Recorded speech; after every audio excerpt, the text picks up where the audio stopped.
sure you control your speed limit, because the road is actually slippery and there is possibility of reduced visibility whenever it rains. Welcome to Front Page Review. My name is Ali Udoma, and we have quite a number of headlines that we will be looking at this beautiful morning. You will hear today that President Tinubu says by December, Port Harcourt refinery will come to life and start refining product. And also we will be giving you the second batch of 19 ministerial nominees sent to the National Assembly by President Bola Ahmed Tinubu through his chief of staff Gbajabiamila. And that list, a lot of people said this list is just compensation list. Do you believe that? Meanwhile, stay with me. After now, I will give you the list and all the gists around that particular list so that you will make that decision for yourself. Do you think it is a compensation list or the merit to be on that list?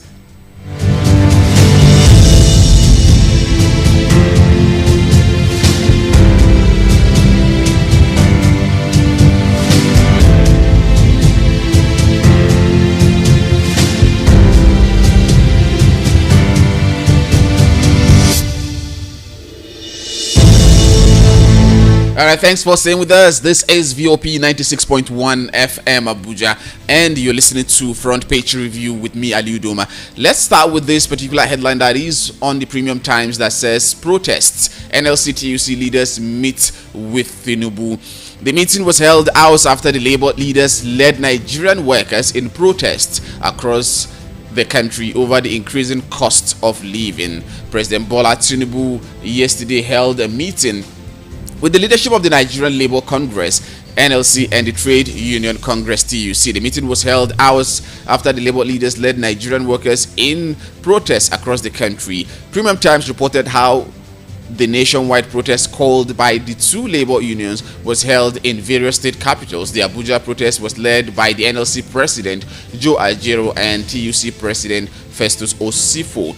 The Abuja protesters marched from the Unity Fountain to the National Assembly complex, where they were addressed by Senator Ali Ndume, the chief whip, who promised that the Senate would intervene in the crisis. The meeting with President Tinubu was held after the conclusion of the Abuja rally. And it is also worthy to note that when the protesters got to the National Assembly, they were denied access, they were denied entrance, and they forced down the gates of the National Assembly before they were able to find their way around and get to where they were addressed by the chief whip, talking about Senator Ali Ndume. At the end of the meeting, Mr. Ajero told journalists that the issues we discussed are the same issues that led to the protest today. The president has expressed his position, made some commitments which were taken side by side with what the Senate said, and we are taking it back to the office with our colleagues to review it and release a document on our next line of action. When asked if the NLC would call off its planned protest following the meeting with the president, Mr. Ajero said the union's leadership will meet on the matter. No one person can call it off. That's why I say we will have to go back to the office so that they will look at it and the excos look at it before they come up. And by tomorrow, that is today, the NLC will equally have their next meeting to look at the bigger picture. However, presidential spokesperson Mr. Dele Alake released a statement after the meeting announcing that the NLC had agreed to call off the protest. Consequent upon the fruitful and frank discussion with the President Tinubu and their confidence in his ability to encourage open and honest consideration of all the issues movement, the Labour leaders resolved to stop further protests, Mr. Alake wrote. They opted for further constructive engagement with the government to resolve all outstanding issues as they affect the working people and Nigerians in general. Mr. Alake said the president promised the union leaders that one of Nigeria's 4 refineries would commence operations by the end of this year. President Tinubu gave his commitment to the Labour leaders that the Port Harcourt refineries will start production by December 2023 after the completion of the ongoing rehabilitation contract between the NNPCL and Italian firm Mare Tecnimont SPA. He wrote, many Nigerians believe that the local refining of crude oil will lead to lower petrol prices and check the rising cost of goods and services across the country. Yes, very well. I am part of those Nigerians who believe that if we are refining what we can consume in Nigeria, it's going to go a long way in bringing down the cost of petrol in Nigeria, because you don't need to incur any costs of shipping from outside the shores of Nigeria. The only cost you need to incur is your logistic distribution from the depot to the various states in Nigeria. And again, the pressure on the forex, talking about dollar, demand for dollar to go get this petrol from outside the shores of Nigeria, will equally reduce, which will allow other businesses access to the forex, and it's going to bring the price of the dollar down, which means naira will appreciate. And by that, the implication is that cost of goods in the market will certainly go down, and that is what we are saying. But in all of this, you as Nigerian listening to me now, you may want to say something about this particular decision, because at some point before the meeting between the president and the NLC chairman, also the TUC person Osifo, some Nigerians were of the opinion that no, this is not the essence of the protest. We've not achieved anything. If at all we come out to protest, and they come to tell us that we will intervene, talking about the National Assembly Senate to be precise, when Ali Ndume, Senator Iriti, came to address the protesters, said they will intervene, and now action has been taken. But again, some will tell you that no, that is not the essence, because we got a lot of feedback from many Nigerians yesterday after the protest was dispersed by NLC chairman after the address by Senator Ali Ndume. This is not what we want. That is what some people are saying. We want to continue protesting until before they are thinking about how to cushion the effect. The first thing would have been to give us anesthesia first, before thinking about taking us into the theater and opening us up by removing the subsidy. So I don't think they have done well at all. They have not done well at all. And this just shows that they are not really going the right way.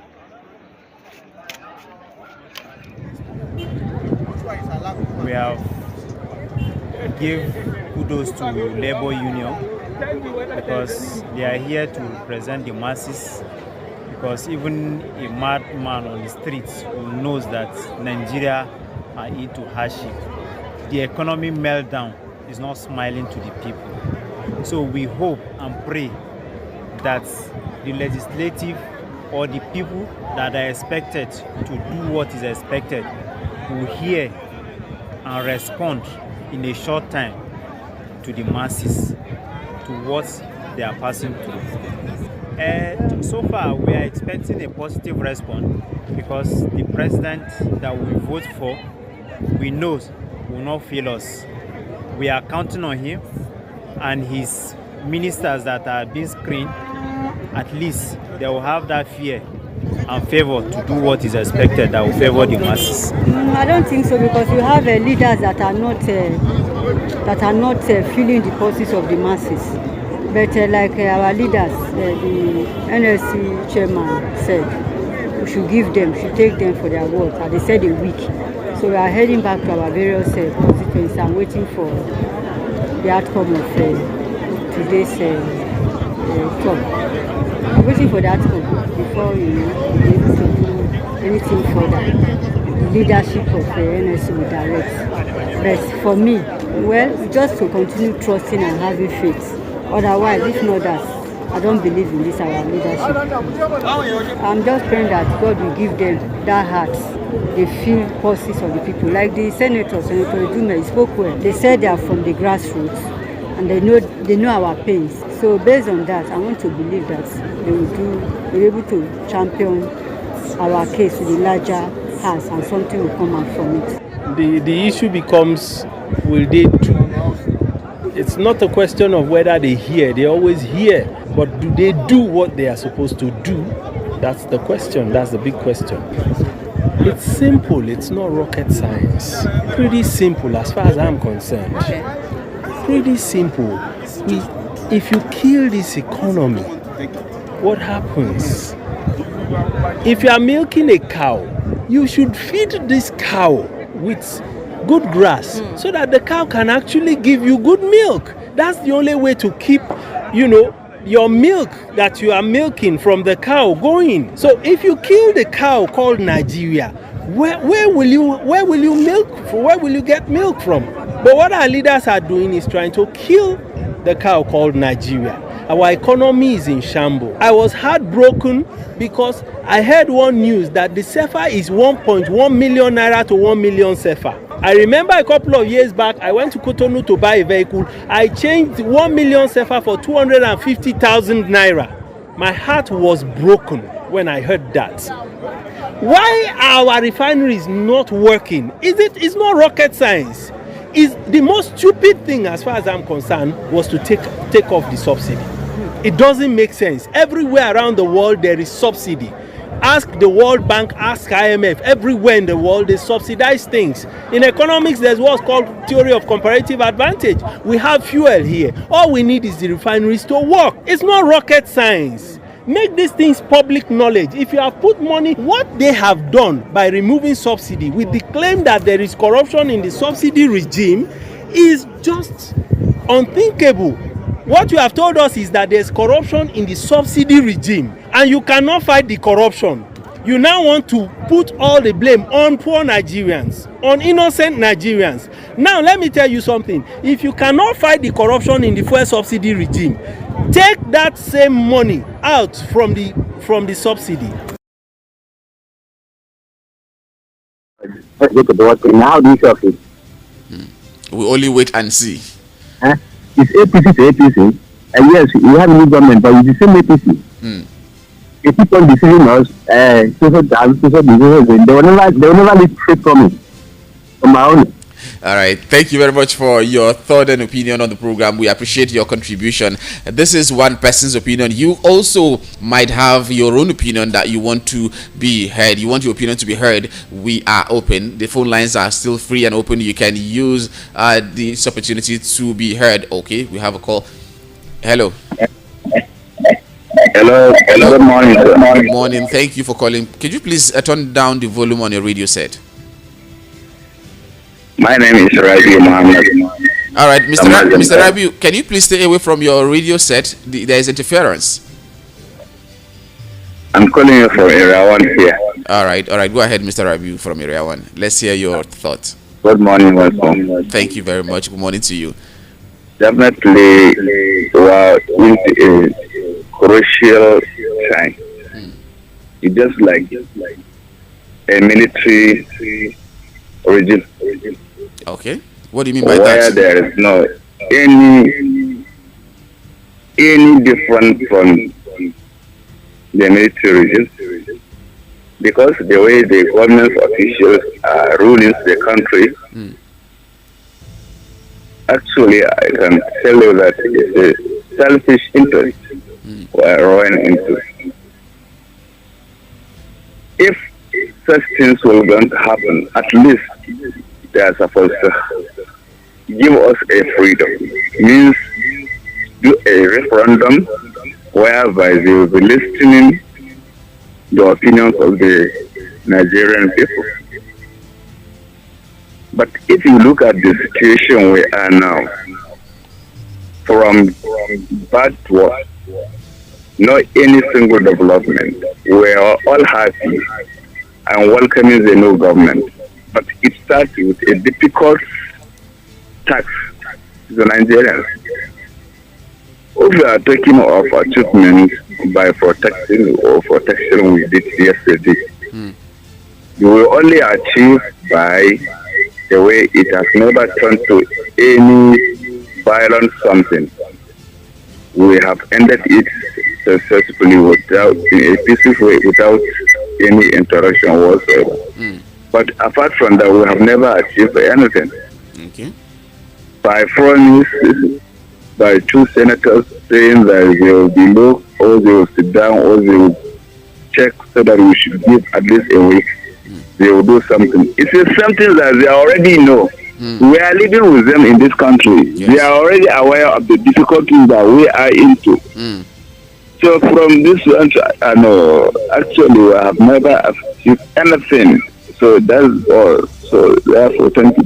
Situation. We thank God for that. All right, you also have situation. We thank God for that. All right, you also have your say on this program. You can call our studio line, normal call, or you can send us WhatsApp message, or you call us via the WhatsApp portal. The number still remains 0700 010 961 961 0700 010 961 961. At 7:30, we will be linking up with our guest analyst, Rufai Oseni, who will also have his own say on this conversation. Let's take a look at this particular headline and also the details of it contained on the Punch newspaper that says, Oyetola, Lalong, Bagudu, 16 others make second ministerial lists. President Bola Tinubu on Wednesday forwarded additional 19 ministerial nominees to the Senate for screening and confirmation. The Chief of Staff to the President and the former Speaker of the House of Representatives, Mr. Gbajabiamila, presented the list to the Senate during plenary. The President had last week sent the first ministerial nominee list comprising 28 names to the Senate, and the Senate began the screening of the first batch on Monday and concluded Wednesday, that's yesterday. The second list was brought into the Red Chamber by Gbajabiamila in the middle of screening on Wednesday. The rules of the chamber were suspended at 3:15 p.m. to allow for Chief of Staff to enter the Red Chamber.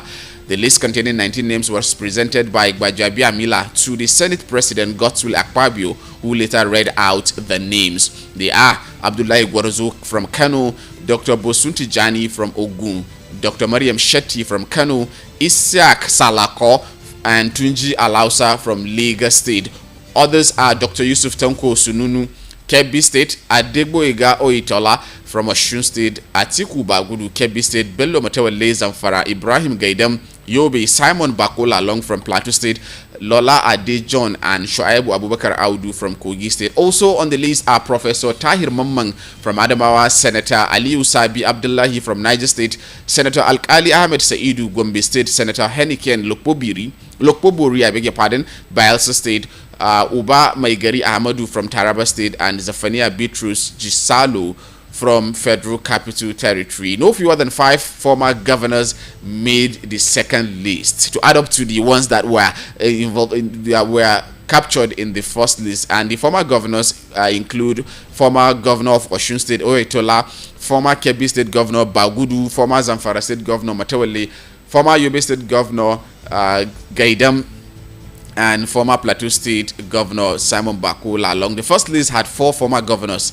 and now the president's 47-man cabinet is expected to have 9 former governors. On Wednesday, the Senate concluded the screening of the first batch of nominees.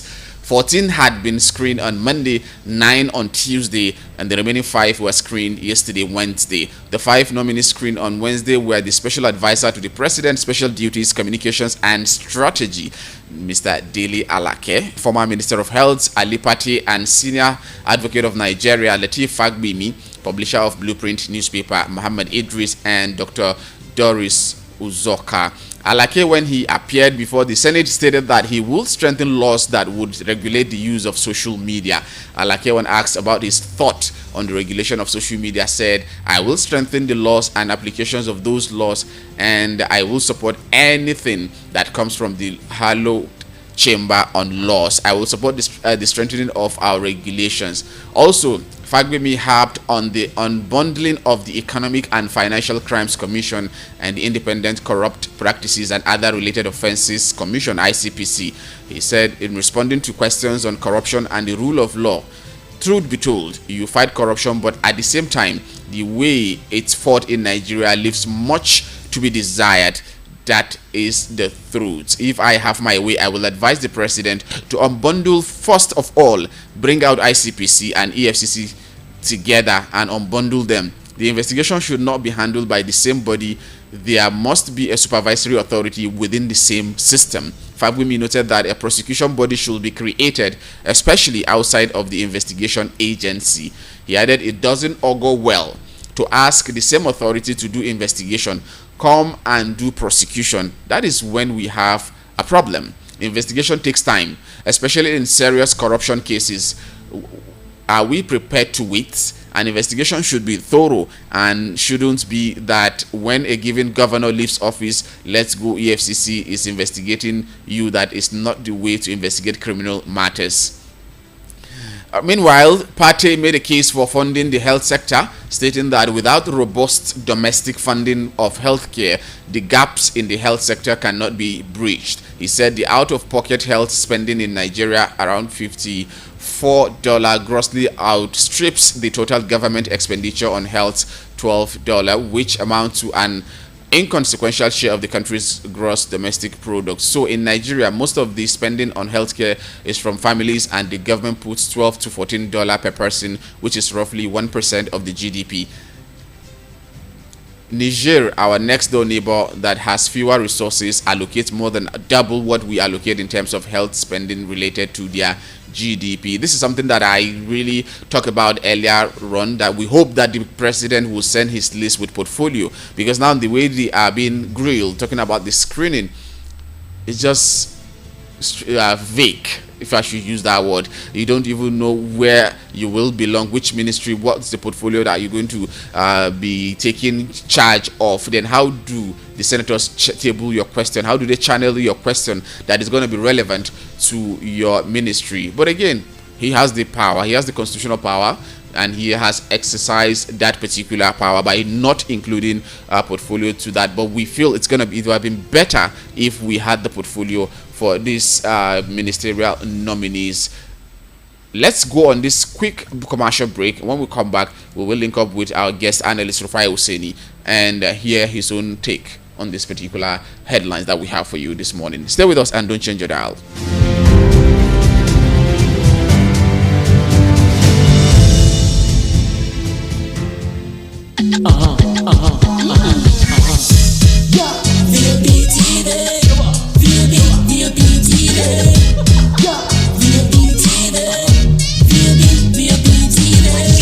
Serving you hot and fresh content on radio, and you have been loving it. Now we're taking it further. Catch us live on YouTube at BOP TV for all the juicy content you can't resist. Talk shows, exclusive interviews, news, lifestyle, and more. It's all about you. BOP TV, show up, speak up. The award-winning pizza in the US is now here in Nigeria. Ladies and gentlemen, I present to you Romeo, the pizza champions, and Coldberry ice cream. Delight in every school. Visit any of our outlets and feel the rich taste from the pizza champions and Coldberry ice cream. At number 4, Obomosho Street, Area 8, Geriki, Abuja, or 3rd Avenue, Gwaripa, Abuja, or Federal Housing Estate, Phase 2, Lube, Abuja. Call 0908-831-5906 or 0908-831-5908 or 0909-238-9861. Check us out on Instagram and Twitter at romeospizza.ng. Website www.romeospizza.ng. Romeo, the pizza champions.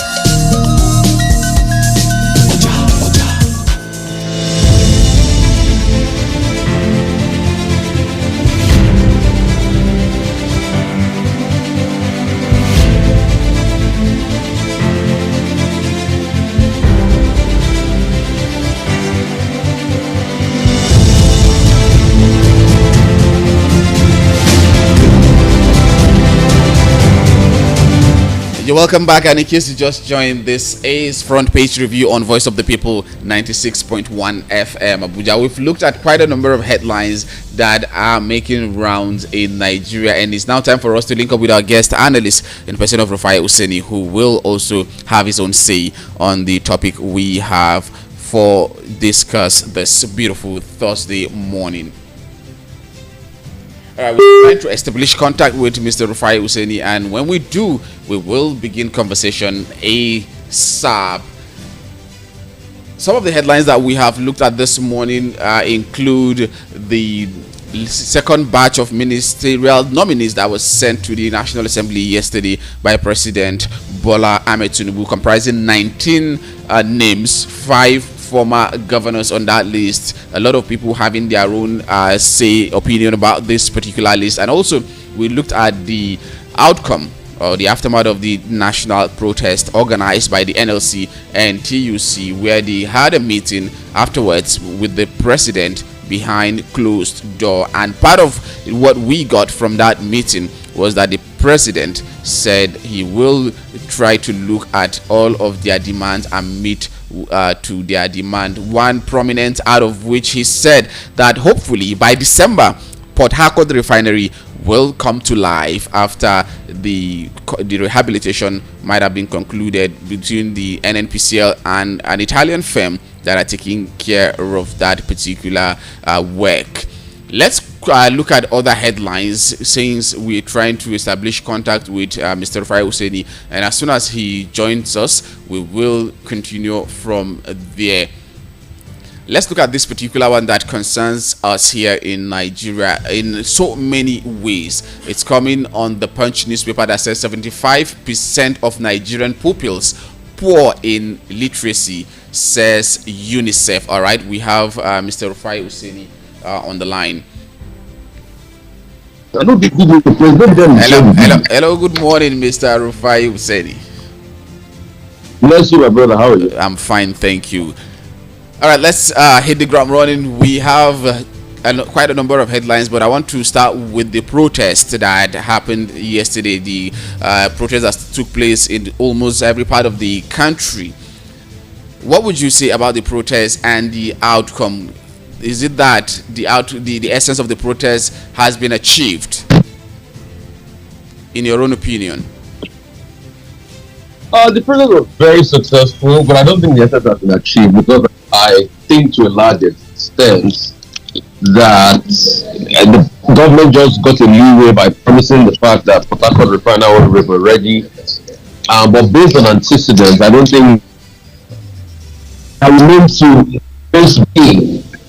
And you know why I said so? Because in 2022, Tinubu, by the then minister for petroleum, said the refinery will be ready by 2022. Yes. December. That's now President Tinubu has said they'll be ready by 2023.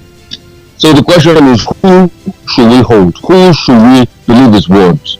So let's take President Tinubu's word and wait till 2023 at December. But also the truth is, when you look at refineries like the Dangote refinery, that they've told us that it's products by August, that we even commissioned, but it's not, working. When you commission something in my own eyes, in my own little knowledge about the way the world works. Yeah. When you commission something that the thing, but it's only in Nigeria I learned that you can commission something that is not even in use yet. WIP, work in progress. You can commission work in progress. I never understood that in my life. As you can commission something that the work is still in progress.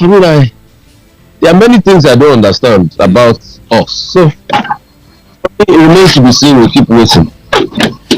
All right, let's hope this time around we will have Port Harcourt refinery up and running by December, and so that it will go a long way in reducing the hardship faced by Nigerians. But again, some people have the opinion that the protest shouldn't have even ended there yesterday. They should have continued until immediate solutions are being provided by the government before they should back down. Do you think that would have been a better way to go about it? Because as it stands now, there is no immediate solution to anything.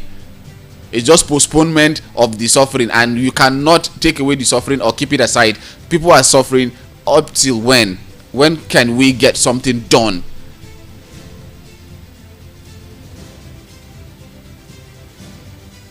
Hello? Hello?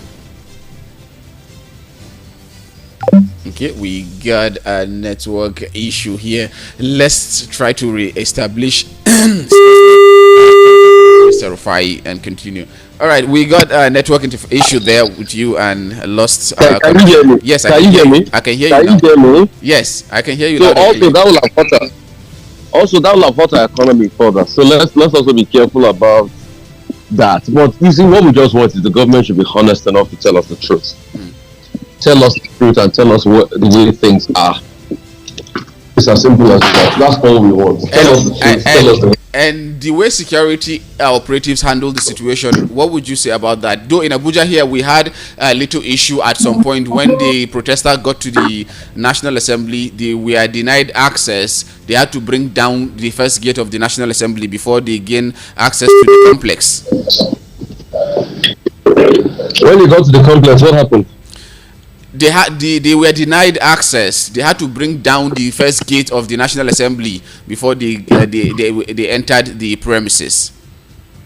Which was untoward because I'm sure the protesters were too a little bit overzealous. But at least we're happy there was no loss of life. Yeah, of course. All right, let's move to the next one. I'm talking about the second batch of ministers that was sent to the National Assembly by President Bola Ahmed Tinubu, comprising 5 former governors. What would you say about this list of 19 persons sent? Unimpressed. Highly unimpressed. I think Nigeria deserves better.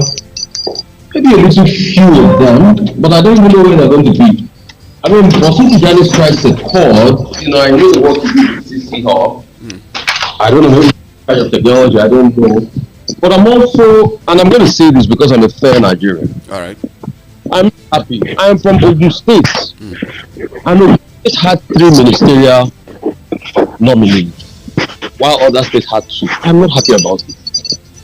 I speak against nepotism anywhere. I will not say because I'm from Ogun State, I would support that. Never. I'm not happy about it. I think there should be fairness across board, and I've made my stance known. Pure and simple. All right, what do you make of why some people are saying this is kind of more of a compensation list for people who worked for the government? Yes, it's compensation. That's why I say I'm not impressed. What were people like are coming back to do on the list? I mean, Nigeria deserves a lot better. So me, particularly, the list it doesn't strike it with me. Just look at it, waka pass. Just hope for the best. All right, again, still with the issue of ministers, we now have 47 persons on the ministerial list, which means automatically we might be seeing more ministries created. Is it okay in terms of the cost of governance? Do we need 47 persons to be our ministers? It's very wrong now. We can't be saying that we have cost of governance problem and we are increasing the ministries. It's not done. It's highly wrong. Very, very wrong and very unsettling. And these are the things we keep saying against this government. You can't say you want to release cost of government or what's a report and all of that, and you are increasing the list of ministers. I mean, it doesn't all go well. I'm sorry, it doesn't show well at all. And these are the things we keep saying. And I just hope they are honest enough to listen to us when we say these things. I just hope they are honest enough to listen. All right, we have this one is coming from Lagos on the Guardian newspaper that says 12,000 displaced as Lagos state government demolishes houses in Oworo community.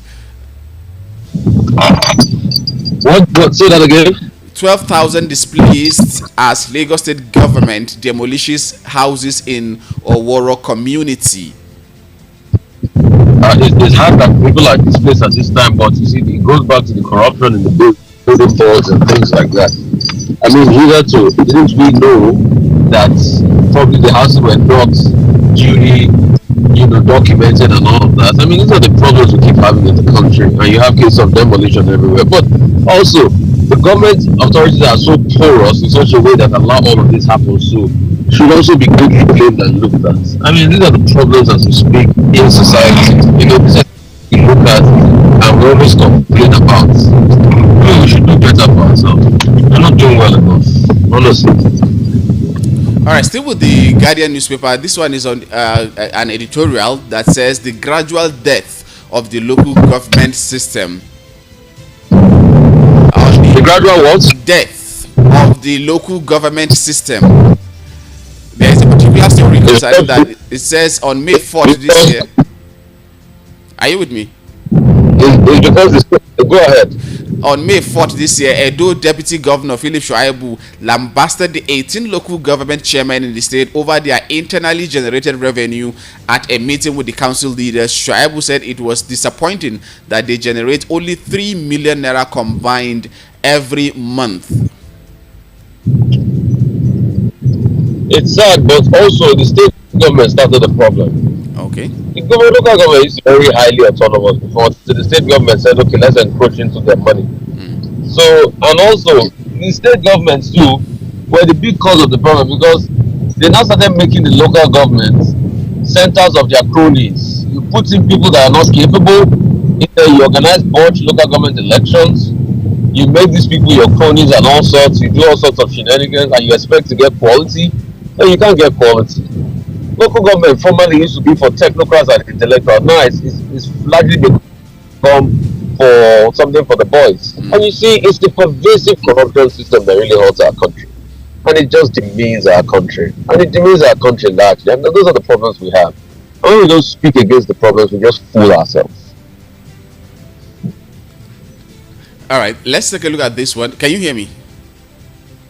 Yes, I can hear you. A new era for World Bank Nigeria partnership as Banga begins 3-day visit to Nigeria. World Bank President Ajay Banga begins a 3-day working visit to Nigeria today, an event that is being interpreted as the beginning of a new era in the relationship between the institution and the country. What should we be excited about this visit, the relationship between Nigeria and World Bank? What benefit is it going to be to Nigeria? Let me have your take on that. I'm really excited about the relationship. I hope and pray Nigeria stabilizes and grows to an extent that we don't start to live according to the World Bank. And that's what our leadership will do. Our leadership should do better. Because the World Bank and the Bretton Woods institution, their postulations are not always correct. And there are different economic peculiarities. The World Bank, the IMF, all the Bretton Woods institutions, the postulations are not always correct. So I'm a little bit iffy and taken aback by that. We can only hope for the best. We can only hope for the best, but I'm not constantly shocked about the relationship. I'm not pumped about it. No. All right. But Ayabanga, what he can do, he wants to do a lot of development. Ayabanga has a checkered history. He used to be he used to do a lot of work as regards payments. I was former MasterCard chief. So let's see what he'll do, with the World Bank. And let's see how this relationship goes. All right, the final headline from The Guardian before we switch to The Punch says, forensic experts lament rising digital fraud, seeks FG's intervention. The Association of Certified Fraud Examiners Lagos chapter has expressed worry over rising digital fraud in Nigeria, lamenting its attendant effect on socio-economic development. Yeah, that is increasing. Also, there's been also the increase of offers as regards digital fraud. So I think most importantly is to be able to show up the industry and build very robust security architecture across board to be able to mitigate the effects of this fraud. And I think that's what behoves on us as a nation to execute as regards that. So problems of all right, let's now switch to the Punch newspaper. Federal gas will be major energy source till 2030, according to federal government. Gas will be major energy source till 2030, according to the federal government.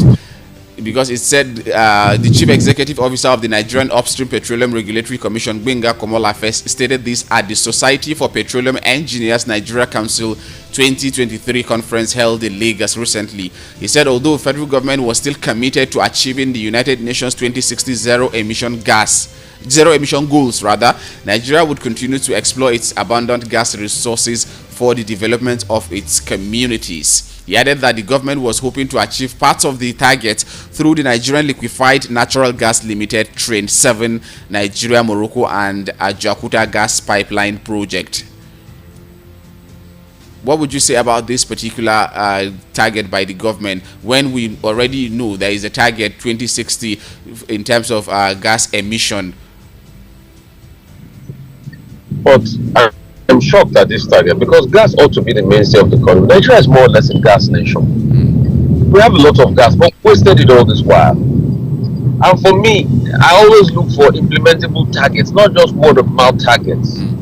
Just targets around word of mouth. What are the implementable timelines to all these targets? I think those are the questions to ask ourselves. We want gas to be this, you're talking about the Nigerian Morocco trade. What about other projects? How long is it taking us to build the AKK gas pipeline? So these are the questions we should really ask ourselves. So it's not just by talking. It's also action.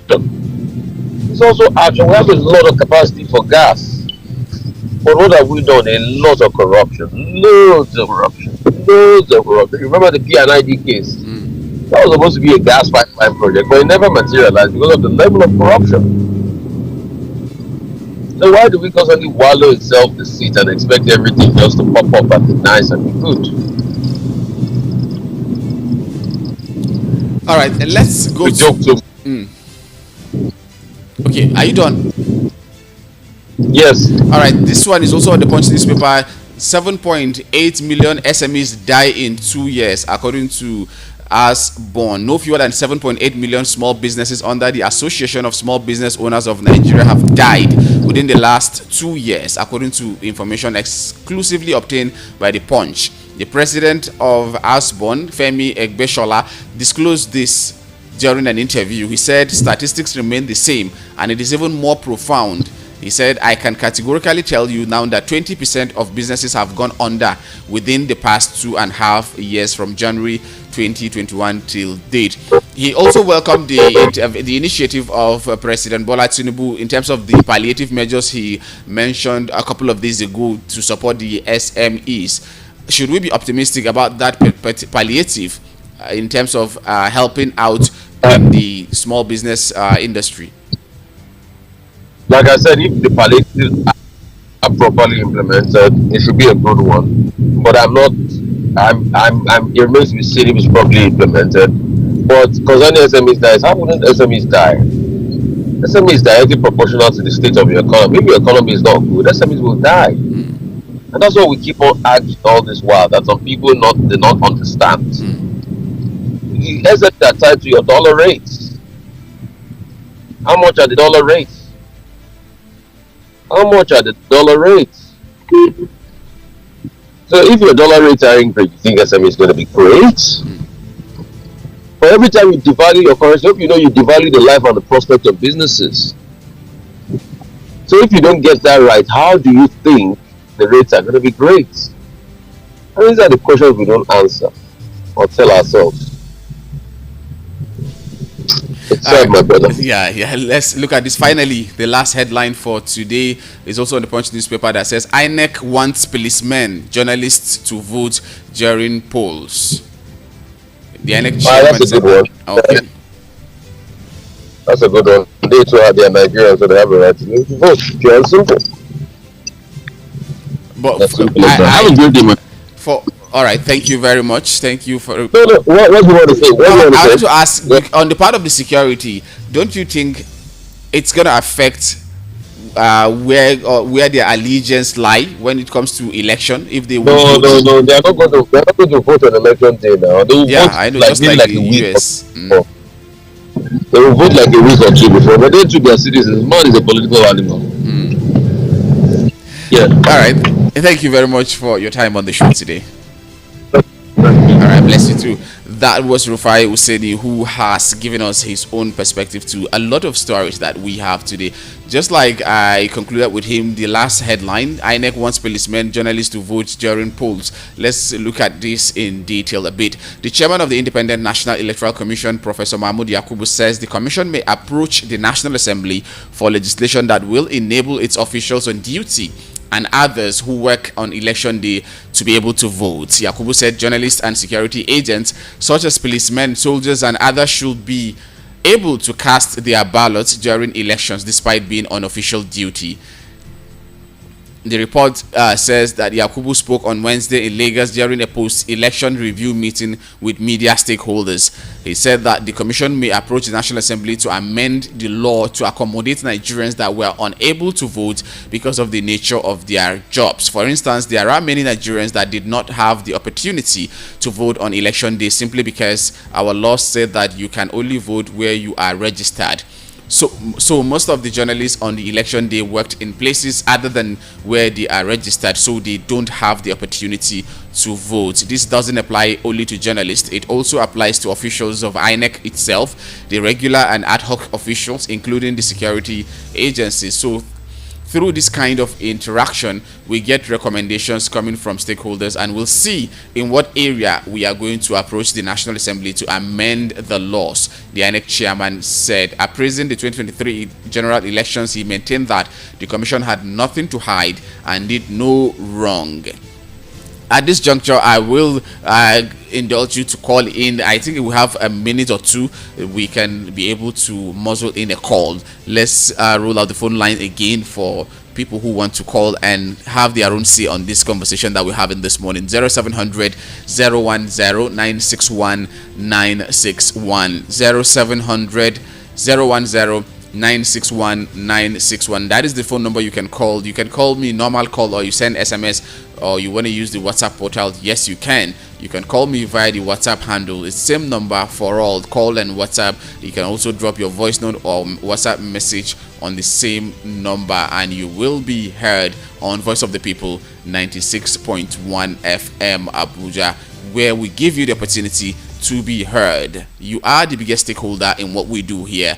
The person behind the microphone doesn't necessarily matter most to us. Who matter most is the listener who will call in and let Nigeria and Nigerians hear your thought. Think out loud and be heard on the program. It is Voice of the People 96.1 FM. Okay, we have a caller on the line. Hello, good morning. Hello, good morning. Good morning, sir. Thank you for calling. What's your name and where are you calling from? My name is Michael. I'm calling from Nassau. All right, thank you, Michael, for calling. Let's hear you. What's your take? Yes, I think the INEC to allow the sleeping dog lie. Okay. We know what they did to us during that provincial election.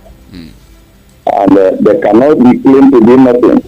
You know, I know nobody who committed anything that always agreed that they did one thing or the other. But we know that I think it's better for them to even to keep quiet than for them to begin to provoke us more. You know, when this presidential election was held, every other, in the House of Rep, we are uploading the result.